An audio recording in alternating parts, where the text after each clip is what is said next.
He was unashamedly competitive, and he was deeply frustrated with his playing.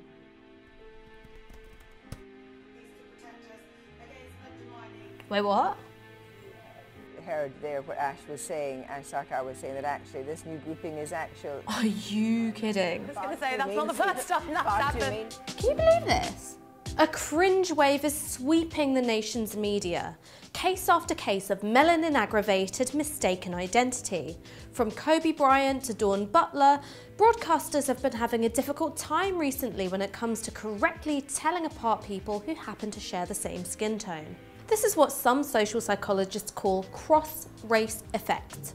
Identified in studies from as early as 1914, cross-race effect describes how people are more likely to be able to correctly identify people from their own racial backgrounds rather than people from other racial backgrounds. The idea is that people are more likely to perceive distinguishing characteristics when there's already a degree of familiarity on the basis of shared race. The cross-race effect has been observed as a general trend across all racial backgrounds, though one study in 2003 from South Africa found that while all participants were better able to correctly identify faces from their own racial background, black participants were more likely to be able to accurately identify white faces than vice versa. I'm confident. You're wrong. So this hints at something really important. Most social psychologists think of cross-race effect as an arbitrary quirk of how humans process visual stimuli. But this ignores how what we think of as familiar or what we think of as alien is shaped itself by power. We don't just grow up looking at the faces of people who happen to be around us. In our media-saturated culture, we're all consuming images of people who look nothing like us all the time. So why is there a particular problem in British media when it comes to mixing up people of colour? It's not that black and brown people are visually unfamiliar, it's that there's social baggage that comes along with perceiving racial difference. You could even say that it's not melanin that people find it hard to see past, it's the social meaning loaded onto it. Racial difference isn't just a numbers game of in-group and out-group dynamics producing powerful majorities and marginalised minorities.